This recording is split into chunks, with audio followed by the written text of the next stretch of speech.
Hello everyone. आज हम लोग डिस्कस करने वाले हैं double column cash book.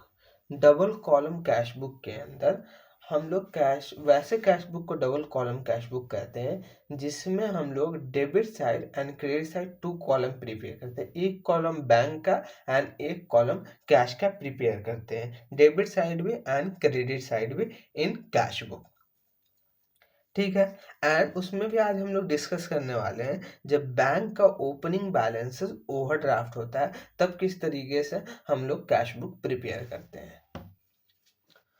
Opening balances of bank overdraft हो तब हम किस तरीके से double column cash book prepare करते हैं। Prepare cash book with bank column of x from the following transactions.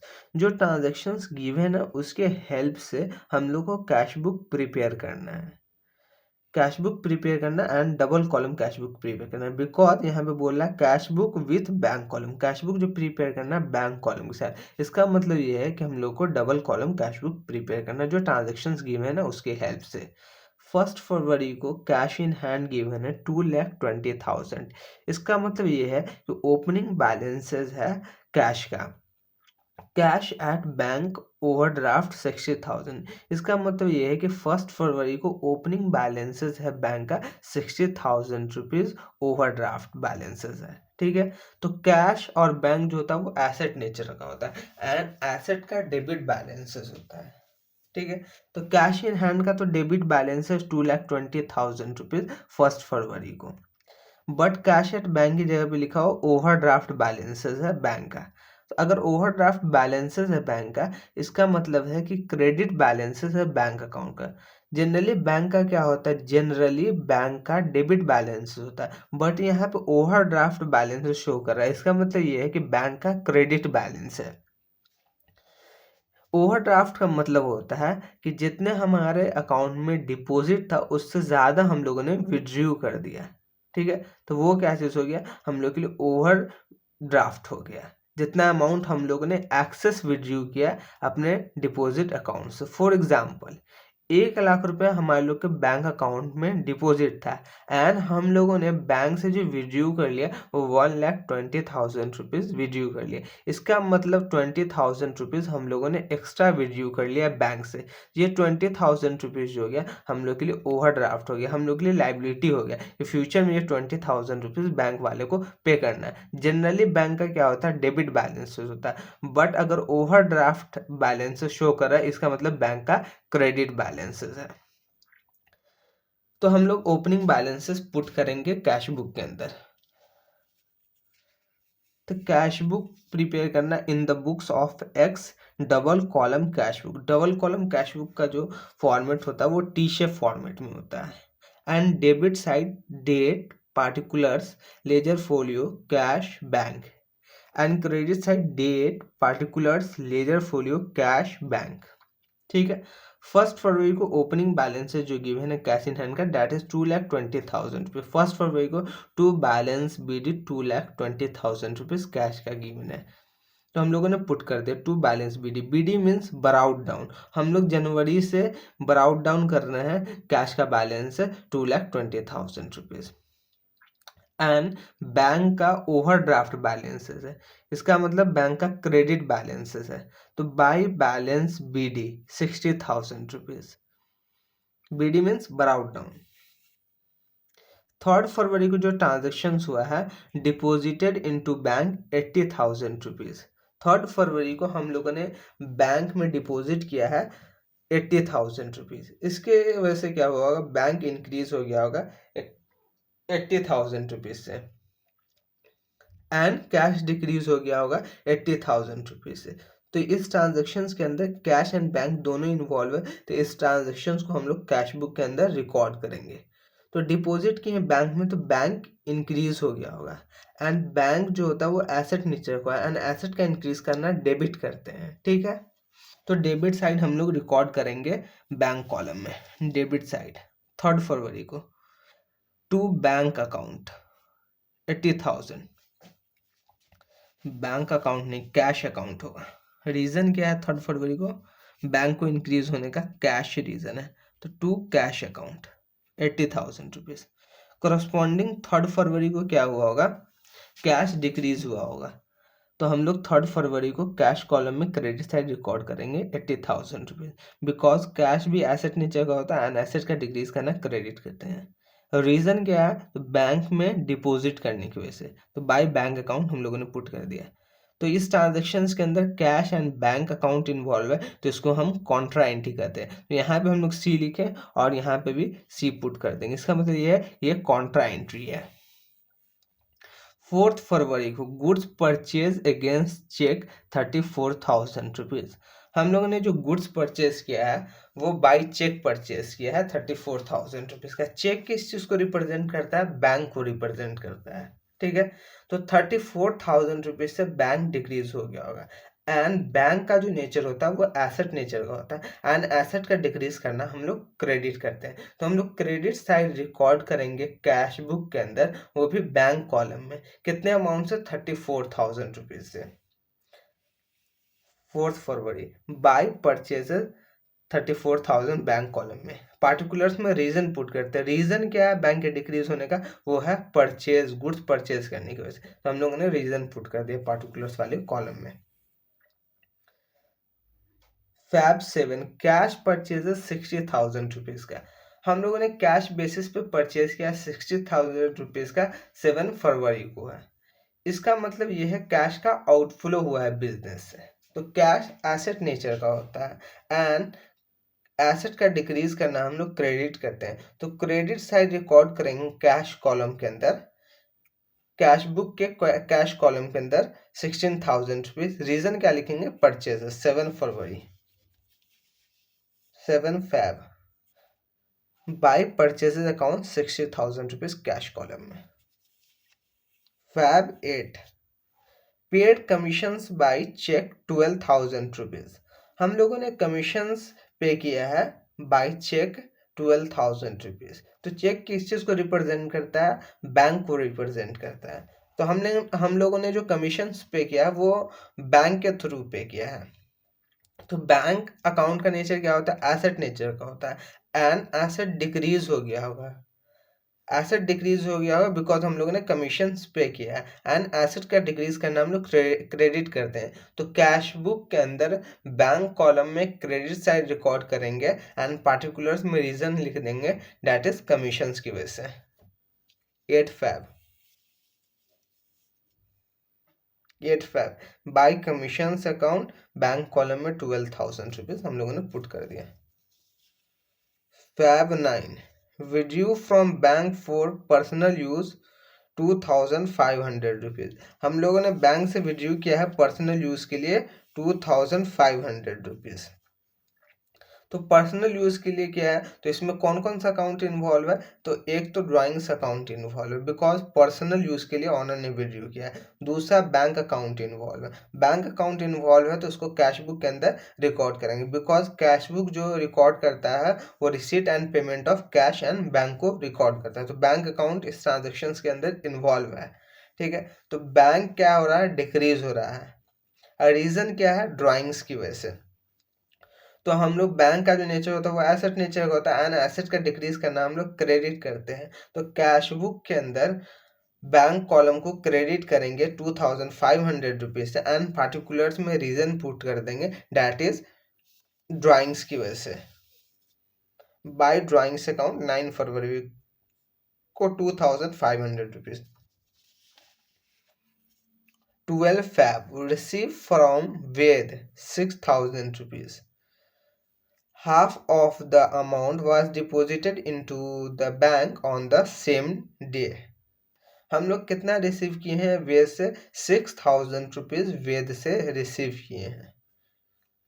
तो इस ट्रांजेक्शन के अंदर तो कैश इन्वॉल्व है बिकॉज कैश का रिसीट हो रहा है 6,000 रुपीज का। तो कैश का जो नेचर होता है वो एसेट नेचर का होता है एंड एसेट का इंक्रीज करना हम लोग डेबिट करते हैं। तो डेबिट साइड रिकॉर्ड करेंगे कैश बुक के अंदर कैश कॉलम में। रीजन क्या है? वेद 12 फरवरी को 2 वेद अकाउंट 6,000 रुपीज रिसीव किए एंड उसके आगे क्या बोल रहा है? Half of the amount was deposited into bank on the same day.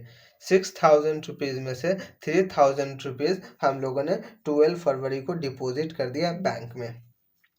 तो बैंक इंक्रीज हो गया होगा, तो कैशबुक के डेबिट साइड में बैंक कॉलम में बैंक इंक्रीज कर देंगे 3000 रुपीज से। 12 फरवरी को to bank account 3000 rupees and cash decrease हो गया होगा 3000 रुपीज से, तो बाई बैंक अकाउंट कैश लिख दिए, बाई बैंक अकाउंट। रीजन क्या है कैश के डिक्रीज होने का? बैंक। एंड 12 फरवरी को यहाँ पे बैंक लिखे, यहाँ पे कैश, एंड यहाँ पे सी लिख दिए, सी लिख दिए। इसका मतलब क्या है? ये कॉन्ट्रा एंट्री है। कॉन्ट्रा एंट्री वैसे एंट्री को कहते हैं जिसमें दोनों अकाउंट जो इन्वॉल्व होता है वो कैश या बैंक इन्वॉल्व होता है। Feb 16 को interest collected by bank 14,000 rupees. Bank ने इंटरेस्ट कलेक्ट किया है 14,000 रुपीज, तो बैंक इंक्रीज हो गया होगा। रीजन क्या है? इंटरेस्ट की वजह से। तो 16 फरवरी को बैंक इंक्रीज कर दिए 40,000 रुपीज से, डेबिट कॉलम में पुट कर दिए, पार्टिकुलर्स में रीजन लिख दिए। रीजन क्या है? इंटरेस्ट की वजह से, टू इंटरेस्ट अकाउंट। फैब 16 के बाद फैब 20 कैश सेल्स 42,000 रुपीज। हम लोगों ने कैश बेसिस पे सेल्स किया है 42,000 रुपीज। तो इस ट्रांजेक्शन्स के अंदर में कैश अकाउंट इन्वॉल्व है एंड सेल्स अकाउंट इन्वॉल्व है। अगर कैश इन्वॉल्व है, कैश अकाउंट इन्वॉल्व है, तो इसको हम लोग कैश बुक के अंदर रिकॉर्ड करेंगे। एंड कैश के इंक्रीज करने का रीजन क्या है? सेल्स है रीजन। ठीक है, तो फैब 20 को to sales account 42,000 rupees cash column में पुट कर दी, बिकॉज हम लोगों ने कैश बेसिस पे सेल्स किया है। Feb 22 salary paid 36,000 rupees. हम लोगों ने 22 फरवरी को सैलरी पे किया है 36,000 रुपीज़ का। सैलरी पे करने की वजह से कैश का आउटफ्लो हुआ होगा 36,000 रुपीज़ से, तो कैश डिक्रीज हुआ होगा बिजनेस के अंदर। एंड कैश का जो नेचर होता है वो एसेट नेचर का होता है। एसेट का डिक्रीज करना है, क्रेडिट करते हैं, तो कैश बुक के अंदर क्रेडिट साइड रिकॉर्ड करेंगे कैश कॉलम के अंदर 36,000 रुपीज़। पार्टिकुलर्स में रीजन पुट करेंगे 36,000 रुपीज़। सॉरी 40,000 रुपीज़ है सैलरी का, 36,000 नहीं। By salary account 40,000 rupees. Goods sold to Sona and company Kolkata 36,000 rupees. हम लोगों ने क्रेडिट बेसिस पे गुड्स सोल्ड किया सोना एंड कंपनी को 36,000 रुपीज़ का। इसको रिकॉर्ड नहीं करेंगे कैश बुक के अंदर। क्यों नहीं रिकॉर्ड करेंगे?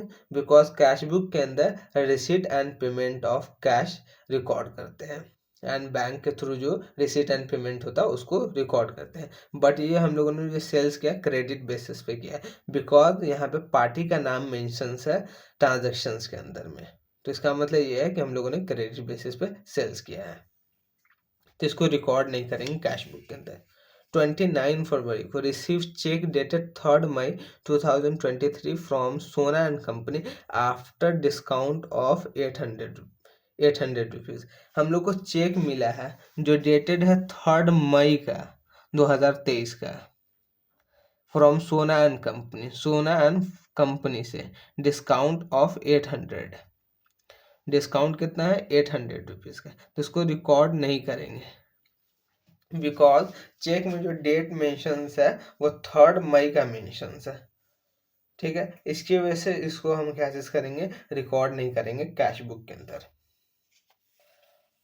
अब हम लोग टोटल करेंगे कैश बुक के अंदर कैश कॉलम का एंड बैंक कॉलम का, एंड बैलेंसिंग फिगर फाइंड करेंगे कैश का एंड बैंक का। डेबिट साइड वाले कॉलम का टोटल करेंगे कैश बुक का। 2,20,000, 6,000, 42,000, तो टोटल आ रहा है 2,68,000। 2,68,000 का रिसिट हुआ है, एंड 2,68,000 में से 80,000 रुपीज़ हम लोगों ने पेमेंट किया है, 60,000 रुपीज़ पेमेंट किया, 3,000 रुपीज़ पेमेंट किया, 40,000 रुपीज़ पेमेंट किया। तो बैलेंस कैश जो बच गया फरवरी के अंदर वो 1,29,000 रुपीज़ का बैलेंस कैश बच गया फरवरी के अंदर। और हम लोग दोनों जगह काटा लगा दिए, 2,68,000, 2,68,000। अब बैंक कॉलम को हम लोग बैलेंस करेंगे। ठीक है, तो डेबिट साइड वाले को ऐड करते हैं बैंक कॉलम के। 80,000, 3,000, 14,000, 11,500, 11,500 तो बैलेंसिंग फिगर, 80,000, 3,000, 14,000, तो कितना आ रहा है 80,000, 3,000, 83,000, 83,000 प्लस 14,000, 97,000 आ रहा है। ठीक है, अब एक बार क्रेडिट साइड का बैंक कॉलम का टोटल कर लेते हैं।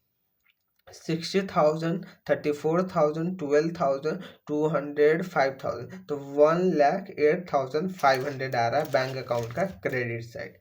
इसका मतलब क्रेडिट साइड ज्यादा है, ठीक है, एंड डेबिट साइड क्या है, कम है बैंक कॉलम का। तो हम लोग पहले क्रेडिट साइड का टोटल कर लेंगे 1,08,500, एंड 1,08,500 में से 97,000 लेस कर देंगे तो 11,500 बैंक का बैलेंसेस बच गया। तो to balance CD 11,500 rupees. Bank का दोनों पॉसिबिलिटी है, डेबिट बैलेंस भी आ सकता है एंड क्रेडिट बैलेंस भी आ सकता है, इसलिए बैंक में हम लोग कभी भी डेबिट साइड का टोटल नहीं करेंगे, हम ऐड करके देख लेंगे कितना है एंड क्रेडिट साइड का ऐड करके देख लेंगे कितना है। अगर ज़्यादा है डेबिट साइड का तभी हम यहाँ पे पुट करेंगे, जैसा कि इस वाले एग्जाम्पल में हुआ। डेबिट साइड वाला साइड जो है वो ज़्यादा नहीं है बल्कि क्रेडिट साइड वाला ज़्यादा है, तो हम पहले रफ पेपर में फाइंड कर लेंगे डेबिट साइड का कितना बैलेंसेस है एंड क्रेडिट साइड का कितना बैलेंसेस है बैंक का, उसके बाद हम लोग बैलेंस करेंगे। ठीक है, बिकॉज बैंक से जो हो सकता है वो पेमेंट एक्सीड कर सकता है रिसिट को, बिकॉज बैंक में ओवरड्राफ्ट फैसिलिटी प्रोवाइड किया जाता है, बट कैश का रिसिट हमेशा ज़्यादा होगा कैश के पेमेंट से, बिकॉज अगर आपके पास कैश ही अवेलेबल नहीं, कैश ही का रिसिट ज़्यादा नहीं हुआ तो आप उससे ज़्यादा कैसे पेमेंट करो। जैसे 2,68,000 रुपीज़ आपके पास कैश अवेलेबल है तो आप मैक्स टू मैक्स कितना पेमेंट कर सकते हो क्या by cash, 2,68,000 rupees, because cash के केस में तो आपके पास ओवरड्राफ्ट फैसिलिटी का ऑप्शन नहीं है। इसकी वजह से क्या चीज़ होगा कि कैश का हमेशा डेबिट साइड का टोटल पहले करेंगे एंड बैंक का रफ में डेबिट साइड का टोटल करेंगे एंड क्रेडिट साइड का टोटल करेंगे, उसके बाद हम लोग बैलेंसिंग फिगर फाइंड करेंगे। तो Feb 28 to balance CD 11,500 rupees bank का बैलेंसेस आ रहा है। अब इसके बैलेंसेस को हम ओपनिंग में ले जाएंगे, तो कैश का क्या है, क्लोजिंग बैलेंसेस क्रेडिट साइड है, तो ओपनिंग बैलेंसेस क्या आ जाएगा, डेबिट साइड। तो 1 मार्च को to balance BD 1,29,000 rupees and bank का डेबिट बैलेंसेस है, तो बैंक का क्रेडिट बैलेंस आ जाएगा 11,500 रुपीज बाई बैलेंस BD 1 मार्च को। अगर आपसे कोई पूछे कि बैंक का एंड कैश का बैलेंसेस बतलाइए, तो बैंक का जो बैलेंसेस बतलाइएगा 11,500 क्रेडिट बैलेंसेस एंड कैश का जो बैलेंसेस बतलाइएगा 1,29,000 डेबिट बैलेंसेस है।